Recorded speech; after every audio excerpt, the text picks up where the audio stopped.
तो अभी सबसे पहले हमने देखा था एप्लीकेबिलिटी, एप्लीकेबिलिटी एएस 10 किस पे एप्लीकेबल है? एएस 10 सभी पीपीई पे एप्लीकेबल है, ऑल पीपीई। बिगिनर प्लांट पे भी एप्लीकेबल है, but produce of beginner plant पे एप्लीकेबल नहीं है। बायोलॉजिकल एसिड पे भी नहीं लगता, मिनरल और ऑयल पे भी नहीं लगता। अब बिगिनर प्लांट की बात चली है तो मतलब भी समझ लेते हैं बिगिनर प्लांट का क्या होता है। बिगिनर प्लांट को बिगिनर प्लांट बनने के लिए 3 कंडीशन पूरी करनी पड़ती हैं। कंडीशन नंबर 1 वो यूज़ हुआ हो in the production and supply of agriculture produce. Condition number 2 expected to produce such produce for more than 12 month. Number 3 उसको बेचने की इंटेंशन ना हो एज़ एन एग्रीकल्चर प्रोड्यूस। अगर इंक्रीमेंटल इंसिडेंटल स्क्रैप सेल कर भी दी, तब भी कंडीशन नंबर 3 फुलफिल हो जाती है। अब पीपीई पे लगता है तो पीपीई का मतलब भी समझ लेते हैं। पीपीई का मतलब के लिए 2 कंडीशन फुलफिल होना ज़रूरी है। एक टाइम की कंडीशन, एक यूज़ की कंडीशन। यूज़ की कंडीशन कहती है such asset held for use either in तीनों में से कोई भी एक। Held for use in production और सप्लाई ऑफ गुड्स और सर्विसेज, हेल्ड फॉर यूज़ या फिर held for use in rental to others, या फिर held for use in administration purpose. फिर आती है टाइम की condition, expected to be used for more than 12 month. अगर 12 महीने से कम में होगा तो उसको रख के करेंगे क्या? तो पीरियड में वैसे ही चला जाएगा। तो health expected to be used for more than 12 month. अब हमें पता चल गया कि भाई एसेट क्या है, हम समझ जाएंगे कि एसेट क्या है। अब हमें ये भी बताओ कि एसेट को रिकॉग्नाइज कब करते हैं? रिकॉग्नाइज करने का मतलब है जर्नल एंट्री एसेट पे कब डालते हैं, एसेट अकाउंट डेबिट कब करते हैं। तो आपको 2 कंडीशंस का ध्यान रखना है। ये 2 कंडीशन जब पूरी होगी तभी आप जर्नल एंट्री में एसेट को डेबिट करोगे। Condition number 1 future economic benefit entity को आने चाहिए। कंडीशन नंबर 2 कॉस्ट मेजर होनी चाहिए रिलायबिलिटी।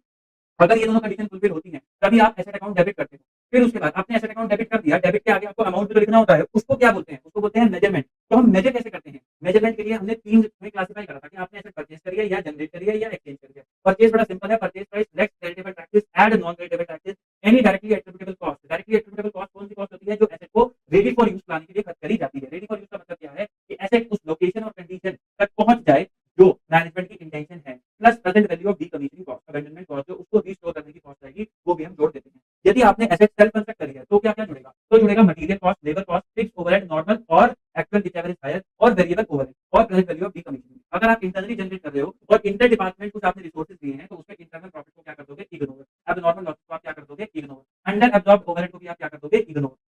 अगर आपने एक्सचेंज करा है, एसेट को एक्सचेंज करा है तो सबसे पहले चेक करोगे कि क्या कमर्शियल सब्सटेंस है या नहीं। अगर कमर्शियल सब्सटेंस है तो फिर आप चेक करोगे कि क्या fair value of asset received reliable है या नहीं। अगर वो रिलायबल है तो यूज इट, अगर वो रिलायबल नहीं है तो fair value of asset given. अगर वो भी रिलायबल नहीं है तो इंस्टीट्यूट ने आपको क्या दिया है? पैटर्न दिया है। पहले fair value of asset given, दूसरा fair value of asset received, तीसरा डब्ल्यूडीवी ऑफ एसेट गिवन। अगर कमर्शियल सब्सटेंस है ही नहीं तो वेरी वेरी सिंपल, सीधा डब्ल्यूडीवी या फिर book value of asset given. Commercial substance का मतलब क्या है? कमर्शियल सब्सटेंस का मतलब है यदि ट्रांजैक्शन के बाद आपके कैश फ्लोज का रिस्क टाइम और अमाउंट चेंज हो रहा है तो वो ट्रांजैक्शन में कमर्शियल सब्सटेंस है, अदरवाइज उसके अंदर कमर्शियल सब्सटेंस बिल्कुल भी नहीं है। अब यहाँ पे हमने एसेट को डेबिट कर लिया, डेबिट क्या है? अमाउंट भी लिख लिया। क्यों लिख लिया? क्योंकि एसेट रेडी फॉर यूज हो गई। Ready for use is the trigger point for depreciation. जैसे ही रेडी फॉर यूज होगी तो हम डेप्रिसिएशन लगाना स्टार्ट कर देंगे। हम वेट नहीं करेंगे कि एसेट कब पुट टू यूज होगा। तो when the asset is ready for use capitalization stop and depreciation begin. अच्छा, जब आप डेप्रिसिएशन बिगिन करोगे या जब आप एसेट को डेबिट करोगे तो आपको कंपोनेंट अकाउंटिंग का ध्यान रखना है। कंपोनेंट अकाउंटिंग का ध्यान रखने में आपको क्या करना होता है? आपको देखना होता है कि कोई भी ऐसा कंपोनेंट जो in term of value, in term of life significant है, तो टोटल लाइफ और टोटल कॉस्ट ऑफ एसेट, तो आपको उसको अलग से दिखा के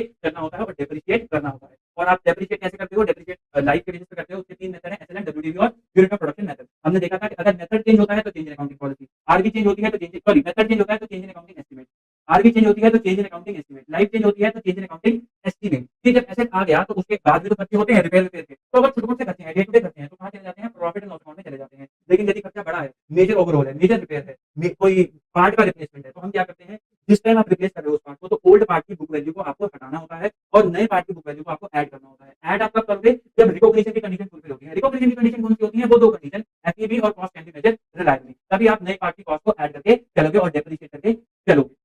अगर आप पुराने ओल्ड पार्ट की बुक वैल्यू को नहीं निकाल पा रहे, कैरिंग अमाउंट को नहीं निकाल पा रहे, तो जो करंट वैल्यू आ रही है उसका इस्तेमाल करके इन्फ्लेशन परचेज प्राइस इंडेक्स का इस्तेमाल करके आप निकालोगे पुरानी वैल्यू क्या थी और आज की डेट में उसकी बुक वैल्यू क्या है, and accordingly you derive the value and pass the necessary journal entry.